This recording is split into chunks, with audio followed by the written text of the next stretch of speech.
Amma ba'd.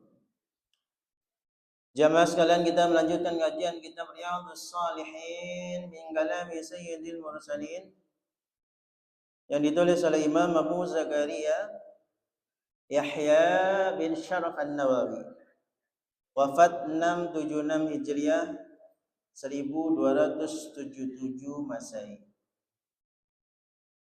Bismillahirrahmanirrahim. Qala al-muallif hadha al-kitab rahimahullah lahu wa liwalidayhi wa nafa'ana bihi wa bi ulumihi fid dharain amin. Hadis ke-24 bab roja atau hadis ke-436 kitab Riyadhus Shalihin. Wa Anas radhiyallahu anhu qala ja'a rajulun ila an-nabiy sallallahu alaihi wasallam faqala ya Rasulullah as-sabdu haddan faqimhu alayya وحضرت الصلاة فصلى مع رسول الله صلى الله عليه وسلم فلما قضى الصلاة قال يا رسول الله إني أصبت حدا فأقم في كتاب الله قال هل حضرت معنا الصلاة قال نعم قال قد غفر لك متفق عليه. Dari sahabat Anas bin Malik. Anas bin Malik ini, nah ini ada orang yang salah paham. Jadi ada Imam Malik bin Anas. Itu dikira anaknya sahabat Anas bin Malik. Nah, padahal bukan ya. Imam Malik bin Anas itu Anas yang lain. Gitu ya. Nah ini sahabat Anas. Sahabat Anas bin Malik ini mempunyai murid-murid dekat ya. Kita belajar rijal dulu sedikit ya. Ashabuhu Qatadah bin Di'amah As-Sadusi. Imam Qatadah ini wulida a'ma.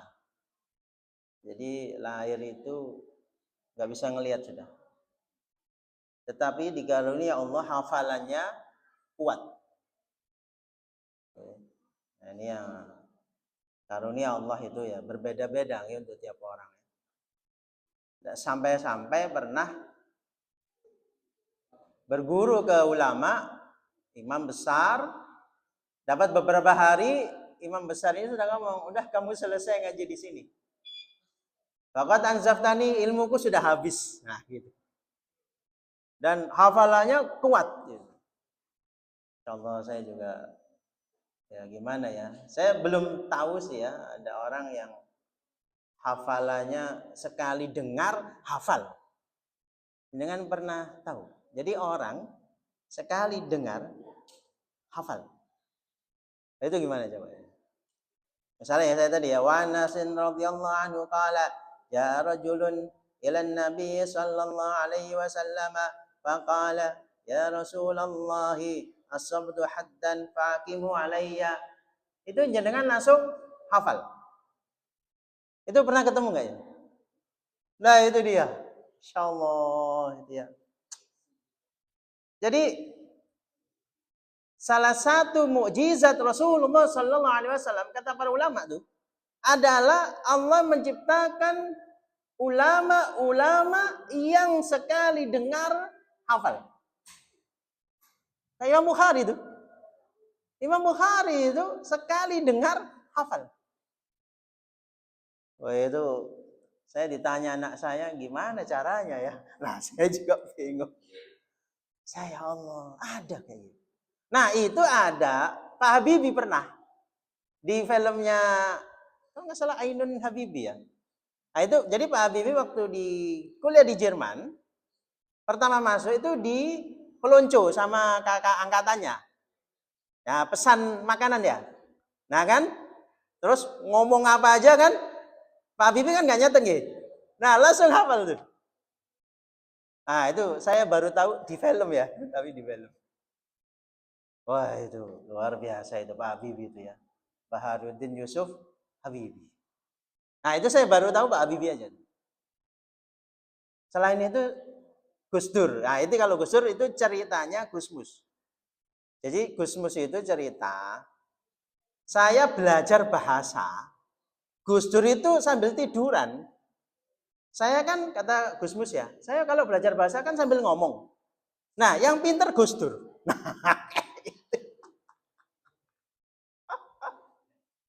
Nah, saya baru 2 orang ini yang tahu. Jadi, Masya Allah, itu Pak Habibie nomor 1. Yang kedua, Gus Dur. Ini pun saya jadi cerita ya. Kalau Pak Habibie dari filmnya Ainun ya, namanya filmnya apa? Ainun Habibie ya? Atau Habibie Ainun?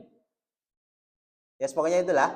Nah, itu waktu dipelonco sama kakak angkatan untuk pesan di restoran ya. Pak Habibie itu cuma dengerin aja. Itu disuruh ngulang apa? Nah, yang kedua Gus Dur. Karena Gus Mus yang ceritakan teman sekamar dulu waktu di Mesir gitu. Nah, kayak gitu. Saya baru tahu itu. Tapi dahulu ulama-ulama itu ya seperti sekali dengar hafal. Insyaallah itu kalau Imam Syafi'i itu pernah bertanya ke guru beliau Imam Waqi bin Jarrah. Imam Waqi itu ulama besar di Kufah ya, di Irak, di bidang hadis. Itu muridnya ulama besar namanya Imam Sufyan Ats-Tsauri. Nah, Imam Syafi'i itu pernah curhat. Guruku, aku kok ini ya, hafalanku melemah. Masya Allah, Imam Syafi'i itu ngomong hafalan agak lemah. Padahal Imam Syafi'i itu umur 7 tahun hafal Al-Quran. Umur 10 tahun hafal kitab Muwatta. Umur 15 tahun gurunya Imam Muslim bin Khalid Az-Zanji memberi hak Imam Syafi'i berfatwa di bidang fikih.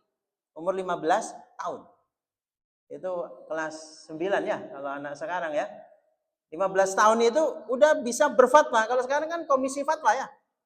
Imam Syafi'i 15 tahun. Itu aja masih merasa kenapa kok hafalan agak lemah lagi. Nah, kalau kata Imam Waqi ini di kitab Ta'limul Muta'allim dikatakan bahwa memang hafalan itu cepat hilang kalau kita banyak maksiat, banyak dosa. Wah, ini oke ini gak hafal-hafal. Wah, beda ini ya. Allah itu ya. Nah, itu Imam Qatadah bin Di'amah As-Sadusi ulida a'ma. Jadi lahir nggak bisa melihat, tetapi hafalannya sekali dengar hafal. Bahkan pernah itu ada ulama lagi itu Imam Qatadah minta ilmu kan hadisnya. Saya sudah selesai hafal. Yang lain datang. Nah, gurunya ini curhat. Kamu mbok yang kayak yang tadi lah. Jadi saya nggak perlu ngulang-ngulang. Insyaallah. Dan itu kata ulama salah satu mukjizat Rasulullah sallallahu alaihi wasallam adalah adanya ulama-ulama ini yang sekali dengar hafal. Makanya kalau ditanya mukjizat, mukjizat Rasulullah itu sampai sekarang bisa kita buktikan. Kan itu ya. Kalau mukjizat Nabi Musa kan nggak bisa kita buktikan, kita cuma cerita lah. Ya, yang lain juga sama, cerita-cerita aja. Tapi mukjizat Rasulullah sallallahu alaihi wasallam, Al-Qur'an, hadis dan termasuk ulama-ulama ini yang sekali dengar hafal, Masya Allah. Nah, itu Imam Qatadah, murid dekat atau ashab, nyebutnya ashab ya. Jadi ashab itu murid utama lah. Nomor 2, Thabit Al-Bunani. Nah, itu Thabit an Anas. Terus Humaid dan Az-Zuhri. Az-Zuhri juga sama. Ibnu Syihab Az-Zuhri, ini ulama besar juga di bidang hadis. Itu termasuk afdhalut tabi'in. Jadi muridnya sahabat itu tabi'in. Tabi'in yang paling utama itu ada ulama yang membagi 2. Di bidang ubudiyah, ibadah, ketaatan itu Uwais Al-Qarni. Itu yang taat sama ibunya itu. Itu tabi'in paling utama di bidang ubudiyah. Di bidang ilmu, Imam Zuhri ini. Muhammad bin Muslim bin Ubaidillah bin Abdillah Ibnu Syihab Az-Zuhri. Nah, itu ini Imam Az-Zuhri. Nah, sahabat Anas bin Malik ini wafat 93 Hijrah, usianya sekitar 100 tahun. Ini paling panjang nih, termasuk sahabat yang panjang sekali usianya. Nah, yang dipuji oleh ulama, beliau meriwayatkan 2286 hadis. Ini sahabat Anas bin Malik. Itu hadis terbanyak ketiga, periwayat hadis terbanyak ketiga. Nah, yang dipuji ulama adalah sejak umur sekitar 10 tahun sahabat Anas ini membantu Rasulullah sallallahu alaihi wasallam, khidmah kepada Rasulullah sallallahu alaihi wasallam. Sehingga apa? Nah, ini kalau ngaji itu kan ta'allum ya. Nah, kalau sudah bergaul itu mulazamah. Mulazamah itu ngajinya nggak perlu ada waktu. Nah, itu bedanya ya. Contoh nih, Yai Sahal Mahfud itu kan kita tahu sudah jadi ahli fikih lah. Nah, kita belajar ngajinya dulu. Salah satu ngajinya adalah beliau dekat dengan kalau nggak salah Yai Bishri Mustafa atau Bishri Samsuri ya, Bishri lah. Itu Yai Sahal Mahfud di dalam mobil pun itu ditanyai sama Yai Bishri. Ini apa? Ini apa? Ini apa? Nah, kayak gitu. Nah, itu mulazamah namanya. Jadi nggak harus nunggu waktu pengajian. Pernah di shot YouTube. Ini menarik ini. Jadi ayahnya itu qori ya. Ayahnya itu qori di mobil qiraah. Terus anak-anaknya di belakang menirukan qiraah. Jangan pernah nonton nggak itu? Jadi ayahnya itu qori. Kalau nggak salah dari Malaysia itu. Anaknya itu ada cowok, ada cewek.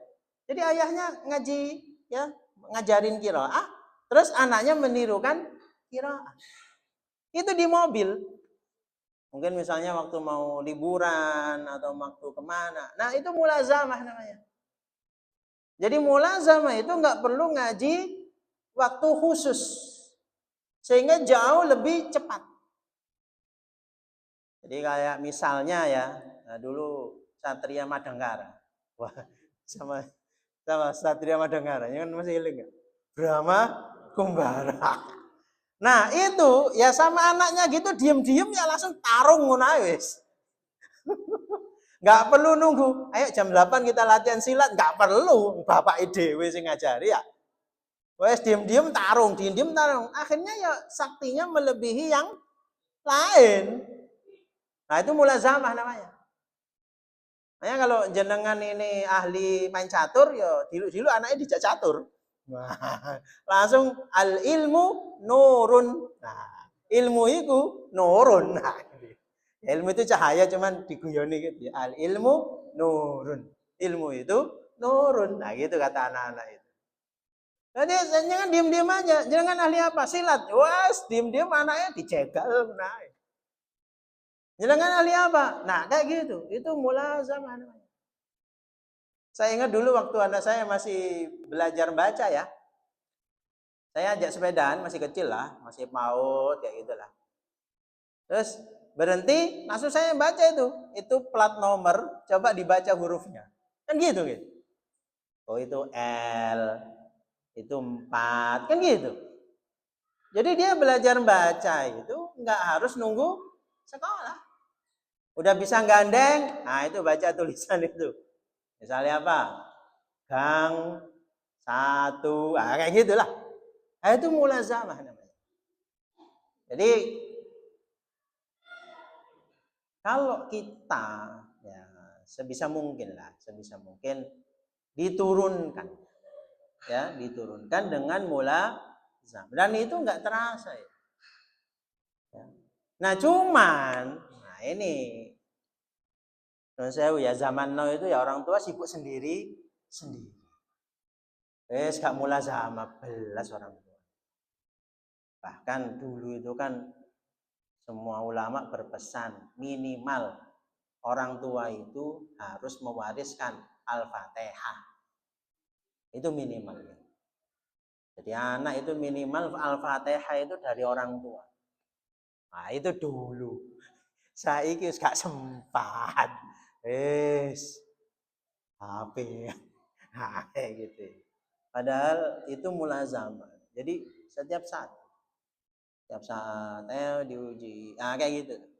Ya kenapa? Karena anak itu kan lama ya belajarnya ya. Sekarang bisa, besok lupa kan gitu kan. Belajar di waktu kecil bagi mengukir di atas batu kan. Lama berat, tapi kalau sudah nancep, nah itu nancepnya lama, itu mulazamah namanya. Maka, nah sebagai orang tua atau sebagai mungkin senior gitu ya, kalau punya junior, ya kita mulazamah. Saya ingat, jadi kan saya ini kan ngajar nih, itu anak-anak yang lain, nah itu secara nggak langsung saya ajari cara ngajar. Jadi kalau dulu mereka ngomongnya begini, kita akan berdiskusi tentang gitu kan, pertama masuk, lama-lama kita akan berdiskusi tentang, sudah mulai jelas apa istilahnya ya, pronunciation itu ya.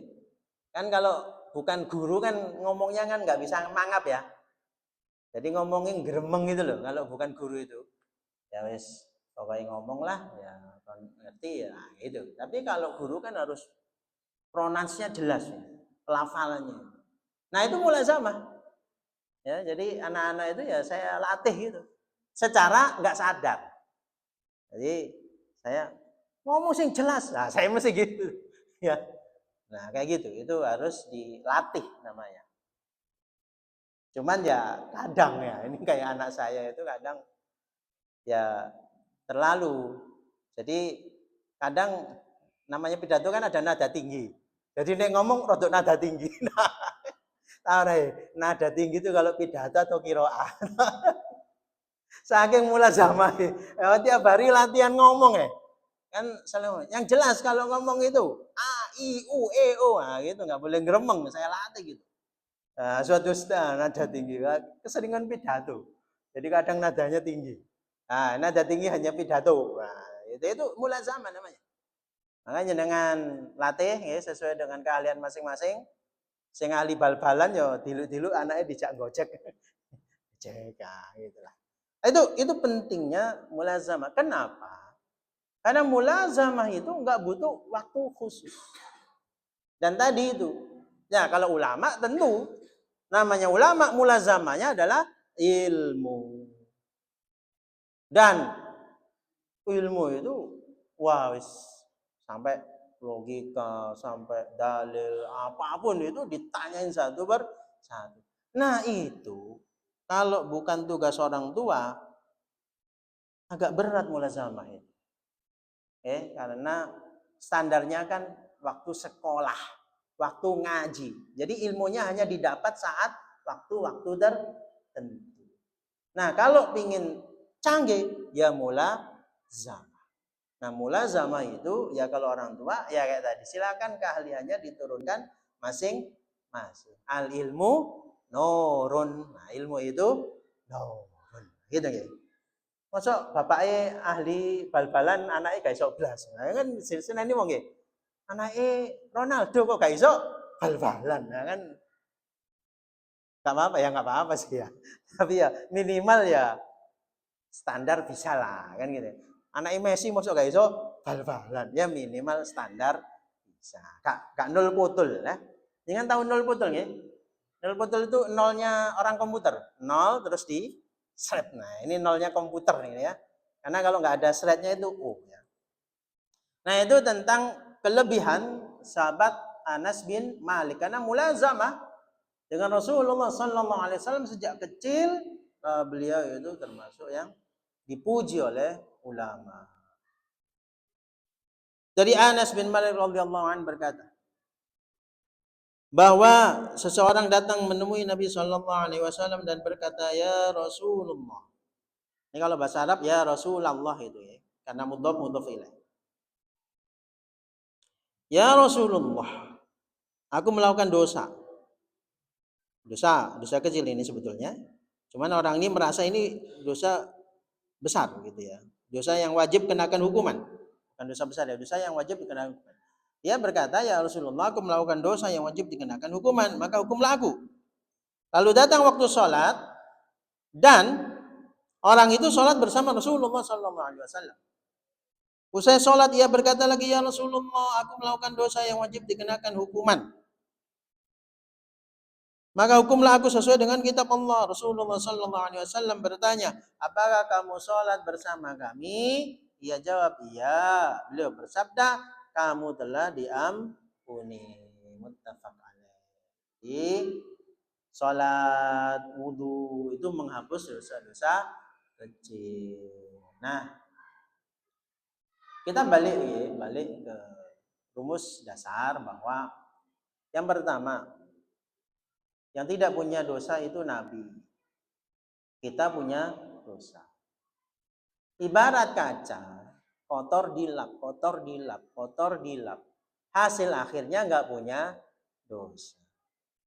Sehingga harapannya nanti, kalau di bab itu ada thuluthi yadkhulunal jannata bighairi hisab. Ya maksudnya dosanya sudah diampuni. Nah, itu secara raja. Cuman, nah kita kan harus seimbang ya. Raja dan khauf. Kalau ini Rasulullah yang langsung ngasih tahu, kamu telah diampuni, qad ghufira laka. Nah, kita kan nggak ada yang ngasih tahu. Sudah diampuni belum kan gitu. Ya kita juga nggak boleh ngeremehkan. Kayak katanya Gus Baha, anak santri melete, kan saya sering cerita itu. Gak itu soal Gus, wudu ae golek dosane hilang. Ini melete. Kayak di SMS malaikat ayo wes dosamu disepuro le. Nah, kayak gitu. Ya nggak boleh itu. Oke. Kan masyhur itu ceritanya Syekh Abdul Qadir Al-Jailani itu. Ada suara, Abdul Qadir Al-Jailani, dosa-dosamu sudah diampuni oleh Allah. Kamu nggak usah sholat, kamu nggak usah puasa. Wow, itu suara tanpa rupa. Kalau kita kan langsung, oh nggih Mbah, nggih Mbah. Lah Syekh Abdul Qadir sawat setan kamu. Oh, Rasulullah sallallahu alaihi wasallam aja sholat. Rasulullah itu sholat ya. Sholat, puasa, apapun dikerjakan Rasulullah sallallahu alaihi wasallam. Lah kok saya, mana mungkin saya nggak boleh sholat karena dosa sudah diampuni. Nah, ini kesadaran yang harus kita pahami. Ya, Rasulullah sallallahu alaihi wasallam aja yang maksum. Maksum itu nggak berbuat dosa karena sudah dijaga oleh Allah. Itu aja sholat, puasa, wah gak karu-karuan. Apalagi kita, nah ini kita harus menjaga. Jadi kita optimis, tapi kita juga nggak boleh meremehkan roja dan khauf. Nah, oleh karena itu, ya setidaknya ya kita perbaikilah ibadah, istighfar dan sebagainya, tapi nggak usah terlalu dihitung. Nah, memang ada kalimat yang agak ambigu nih, muhasabah itu. Muhasabah itu kan kita kan disuruh menghitung. Sayangnya kita kalau menghitung itu selalu lebih banyak baiknya. Nah, itu sebenarnya masalah kita. Coba muhasabah, silakan muhasabah diri sendiri. Coba jenengan hitung. Lalu jangan simpulkan. Hasil akhirnya itu selalu api ki wong api. Nah, itu. Terus gimana itu nggih? Nah, ini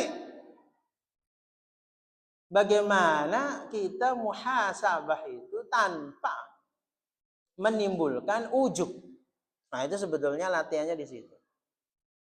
Jadi muhasabah itu fair. Fair kalau memang kemarin sekian, ya sekarang diperbaiki. Nah, gitu aja.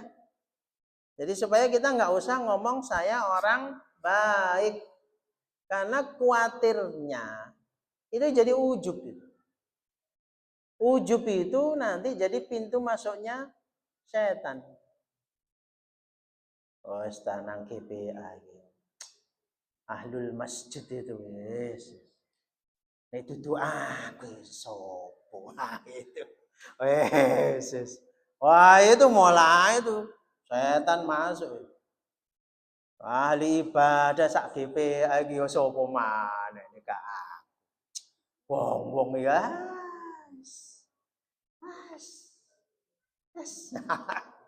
Wah, itu sebetulnya masalah. Memang kita disuruh muhasabah. Cuman muhasabah kita itu ya udah kemarin sekian, ya kita tambahin lagi itu aja. Oke. Karena khawatirnya kalau kita sampai pada kesimpulan saya orang baik, ujung-ujungnya ujub. Ujub itu apa? Bahasa Jawa itu gawok. Gawok itu apa? Membanggakan amalnya sendiri.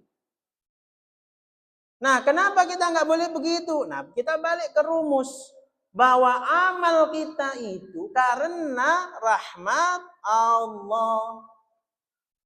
Bukan semata-mata karena hebatnya kita, bukan.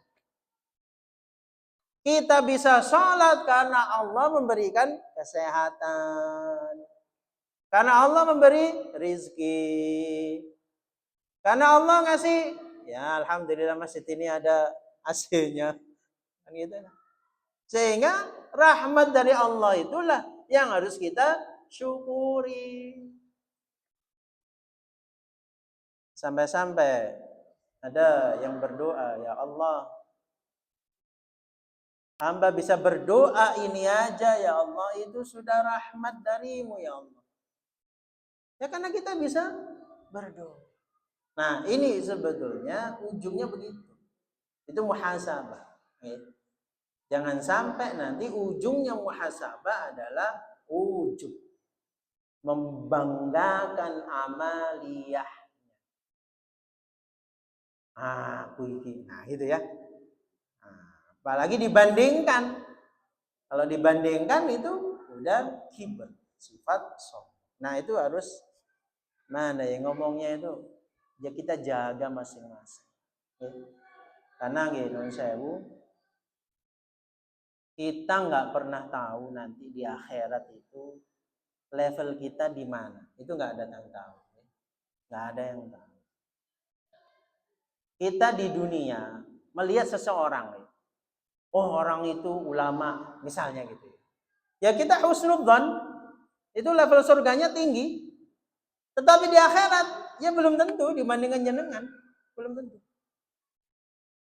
Kenapa? Ya karena orang itu amal sesuai dengan bidangnya masing-masing. Yang ini amal apa yang kemarin saya cerita itu Zawawi Imron, ada emak-emak ngambilin sampah pohon, daun sambil baca sholawat. Nanti kan kita nggak tahu. Nah, amalnya beda-beda. Ada yang mungkin amalnya itu ada itu kisah besar. Ada orang yang doanya cuma begini waktu mau tidur itu. Ya Allah, saya memaafkan semua orang yang berbuat salah kepada hamba. Dan orang yang akan berbuat salah kepada hamba. Ini langsung orang ini derajatnya tinggi.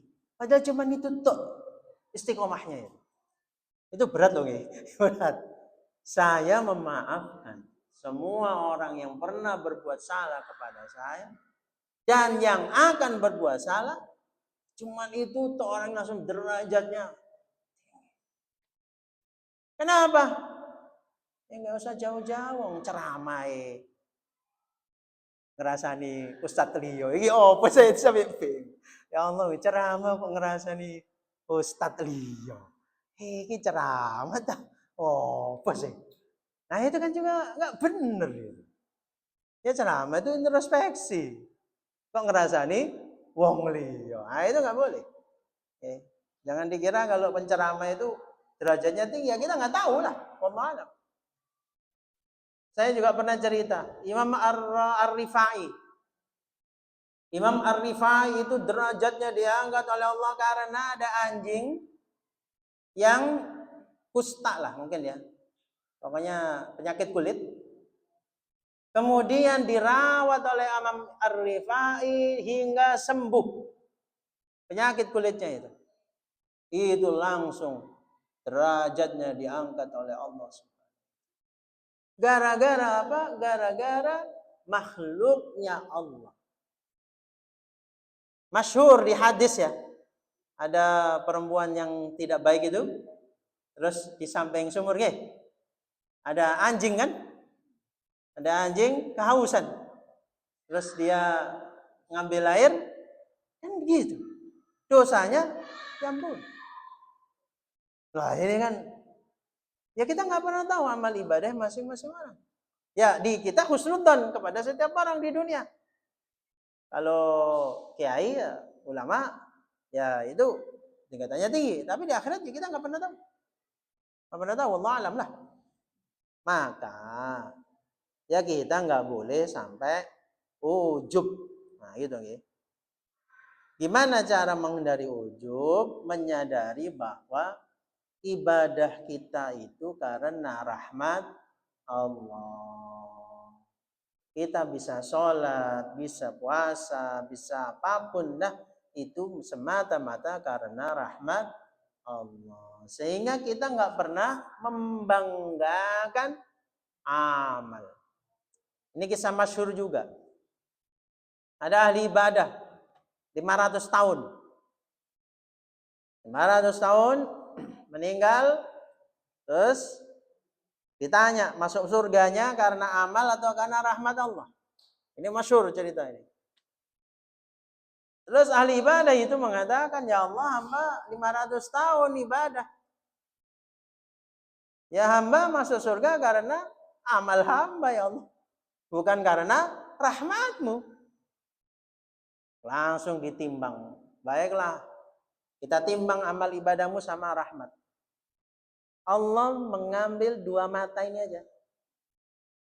2 mata itu ditimbang, dibandingkan dengan ibadahnya. Kalah ibadah. Itu baru mata itu. Kalau ada pertanyaan, coba kalau ahli ibadah ini tidak bisa melihat, kakinya lumpuh, tangannya lumpuh, gimana ibadahnya? Oh itu tambah nggak bisa jawab lagi. Nah itu yang harus kita sadari, bahwa ibadah kita itu bukan semata-mata hebatnya kita. Oh saya time manajemennya hebat, saya kan semangatnya tinggi. Nggak usah ngomong saya kalau ibadah itu. Nah gitu ini bedanya motivasi biasa dengan ngaji ya. Kalau ngaji itu kita kembalikan kepada Allah. Begitu memang bedanya di situ. Kalau orang biasa kan, aku sukses yo lewat SWOT wah gitu ya. Analisis SWOT, strength, weakness, opportunity, threat. Wah itulah. Wis koyo yo lah. Oh, aku belajar marketing, segmentasi, targeting, positioning. Wah, gak karu-karuan lah, itu kan bahasa umum lah. Bahasa kita ini rahmat Allah. Ini rezeki dari Allah. Nah kayak gitu. Sehingga, nah tadi kan dibahas ya, kalau ada orang kok gak sholat, ngombe, pokoknya tidak baik, tapi kok kekayaannya berlipat-lipat. Nah tadi kan ustadznya bahas ya, namanya istidraj. Tapi, nah ini masalahnya itu gini. Fammal insanu idza mabtalahu rabbuhu fakramahu wa na'amahu fa yaqulu rabbi akraman. Orang itu kalau sukses dalam artian manusia itu menganggap wah Allah itu memuliakanku. Jadi ini aku tambah soge. Oh berarti Allah itu ridho. Nah kayak gitu. Nggak ada introspeksi. Iki istidroj setani umat. Nah, itu nggak ada. Manusia itu defaultnya begitu. Makanya saya yang lucu ini. Ini lucu ya. Orang korupsi itu nggak merasa bersalah. Nah, ini kan lucu. Karena dia dalil habis korupsi umroh. Loh, itu ruame kemarin. Judol ya, judol. Ya sing rame terlibat judol. Itu umroh. Allah karim, karim. Umroh. Korupsi itu bangun masjid. Ya, apa jenengan? Duit korupsi kayak bangun masjid. Dan nggak usah merasa bersalah, nggak ada. Ya karena dia merasa, wah ini karunia Allah ini bisa. Wah, ini defaultnya manusia itu kadang begitu. Jadi nggak ada perasaan, oh ini istidraj, nggak ada. Ada orang kayak gitu itu hebat. Karena kita sering kali, wah ya sukses itu karena memang Allah meridhoiku, Allah memuliakanku, berarti inilah jalan ninjaku. Wah, kan gitu, gitu. Wah, jalan ninjaku. Nggak ada istilah. Kok gini ya? Jangan-jangan nggak ada. Nah ini kelemahan kita memang. Jadi kita seringkali menganggap diri sebagai orang baik, orang hebat, orang ini, orang itu, sehingga murni kita ini hanya ya ini diri saya. Saya rajin ibadah ya karena saya aktif, karena saya bangun ini, karena saya semangat, karena saya time management, selalu saya. Nah kayak gitu tuh. Nah ini yang membuat nanti ujung-ujungnya ujub, ujung-ujungnya sombong membandingkan dengan orang lain. Jadi kalau ujub itu nggak dibandingkan, kalau sombong dibandingkan. Nah itu bedanya. Hadis berikutnya. Wa anhu qala Rasulullah sallallahu alaihi wasallam inna Allah la yarda 'anil 'abdi ay ya'kulahu al-aklata fayahmaduhu 'alayha aw yashraba asy-syarbata fayahmaduhu 'alayha rawahu Muslim. Masih dari sahabat Anas bin Malik radhiyallahu anhu. Berkata bahwa Rasulullah sallallahu alaihi wasallam bersabda, Allah meridhai seorang hamba yang sekali memakan makanan lalu memuji Allah atasnya. Atau sekali meminum minuman lalu memuji Allah atasnya. Hadis riwayat Imam Muslim. Setelah makan, setelah minum, nah kita memuji Allah. Bagaimana cara memuji Allah? Apakah kita mengatakan Allah engkau maha baik? Nah, usah. Cara memuji Allah, Allah sudah ngajari. Yaitu alhamdulillahirabbil alamin atau alhamdulillah. Jadi alhamdulillah itu kalimat berita, informasi, tetapi sekaligus perintah. Ya. Jadi di dalam bahasa perintah tidak harus kata seru. Nah, kalau masih anak SD kan perintah itu kata seru gitu ya. Pergilah, kan gitu ya. Terus apa lagi? Sapulah, nah, kan gitu kan. Tapi kalau levelnya udah tinggi cukup aku ingin sendiri, gitu aja. Artinya apa itu? Ya, jangan diganggu kan gitu kan, tapi kan nggak usah. Aku jangan diganggu kan nggak usah. Cukup aku ingin sendiri. Itu kan kalimat berita. Tapi sekaligus perintah kayak gitu itu. Oke, kayak saya cerita kemarin ada bos datang ngomong lantainya kotor. Itu kan berita, tapi sekaligus perintah. Nah, itu namanya bahasa gitu. Nah,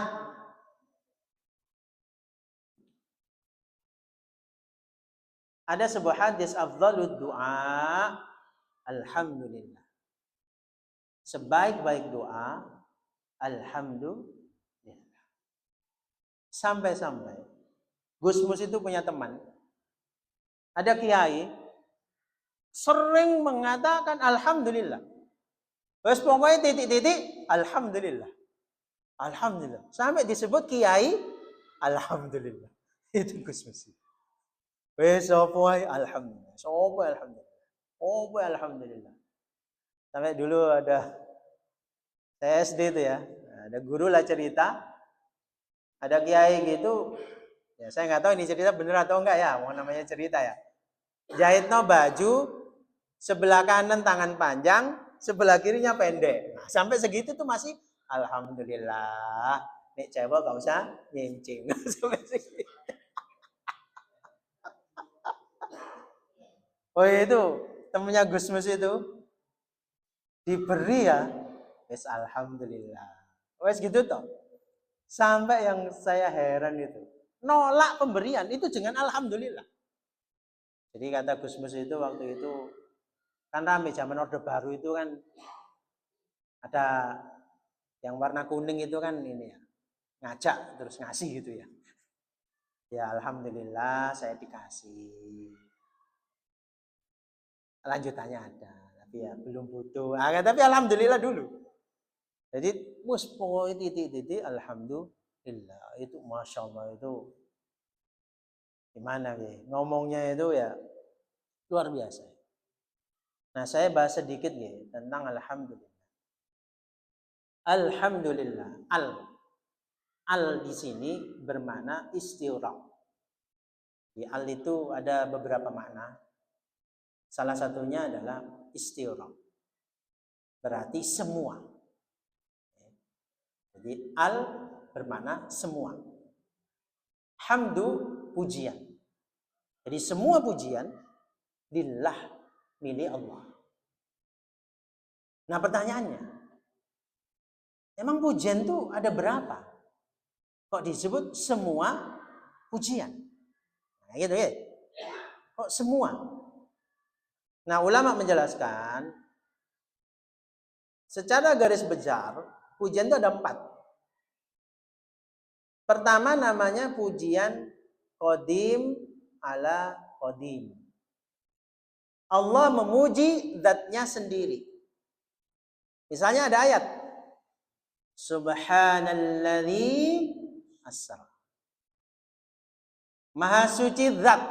Nah kayak gitu. Nah ini orang-orang yang nggak paham dalil. Al-Quran itu ya bukan firman Allah. Buktinya apa? Ya ini contohnya subhanalladzi asra bi'abdihi. Maha suci zat yang telah memperjalankan hambanya. Loh, masa kalimatnya begini? Ini firman ya harusnya kan aku maha suci. Gitu. Orang-orang yang nggak paham bahasanya. Jadi dalil. Insyaallah di YouTube itu ada. Ini aliran yang agak sesat ya. Sudah dibenerin sama MUI. Ngomongnya gini tuh, santrinya tuh ngomong gini waktu khitbah itu. Qala Rasulullah sallallahu alaihi wasallam fil Qur'anil Karim. Ya Allah, jadi Al-Qur'an itu dikira sabda Nabi. Astagfirullah. Iki apa? Bayangin, kan qala Rasulullah fil Qur'anil Karim. Kan harusnya qala Allah Ta'ala fil Qur'an. Wah ini. Ya udah diberesin sama MUI. Dikira Al-Quran itu sabda Nabi itu gimana ceritanya. Nah orang-orang yang nggak paham begitu. Nah pujian ini Allah memuji zatnya sendiri. Qadim ala qadim. Kan alhamdulillah segala puji milik Allah. Nah Allah memuji zatnya sendiri berarti pas udah. Pujian model 1 ya. Allah memuji zatnya sendiri. Pujian itu milik Allah. Yang kedua, qadim ala hadis atau qadim ala hudus. Allah memuji makhluk. Misalnya Allah memuji Nabi Muhammad wa innaka la'ala khuluqin 'azim. Akhlak Nabi Muhammad itu luhur. Allah kan memuji makhluk. Loh, katanya pujian itu untuk Allah. Nah, Allah memuji makhluk. Nabi Muhammad tuh yang menciptakan siapa? Ya Allah. Maka hakikatnya pujian ini kembali kepada Allah. Nah, yang kedua, berarti pujian itu memang untuk Allah. Yang ketiga, hadis ala qadim atau hudus ala qadim. Makhluk memuji Allah. Misalnya kita zikir subhanallah, alhamdulillah, Allah akbar. Pujian itu untuk Allah. Yang terakhir, makhluk memuji makhluk. Kita ngomong, bunga ini begitu indah. Kan kita makhluk, memuji makhluk. Maka hakikatnya, karena bunga ini diciptakan Allah, berarti kita memuji Allah. Mafhum mukhalafahnya, kalau kita mencaci makhluk dalam arti penciptaan loh ya, hakikatnya mencaci Allah. Nah, makanya kita harus hati-hati. Kita ngata-ngatain orang dalam arti penciptaan. Wah, itu sama dengan kita ngata-ngatain Allah. Nah, Cak Nun ya. Ya nyeluknya Cak Nun atau Mbah? Mbah Nun. Kalau Cak Nun berarti senior. Kalau anak sekarang nyebutnya Mbah Nun. Cak Nun itu ngomong gini, gampangannya gini lah. Ini ada lukisan ya. Terus ada orang datang, lukisan itu dicoret-coret. Lukisannya kan nggak marah, lukisannya. Yang marah siapa? Yang punya lukisan. Kan gitu. Maka kalau kita sama ngata-ngatain makhluk, itu sama dengan ngata-ngatain.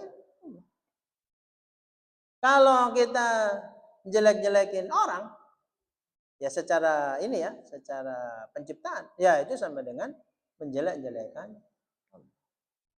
Nah, itu mafhum mukhalafah yang harus kita pahami itu.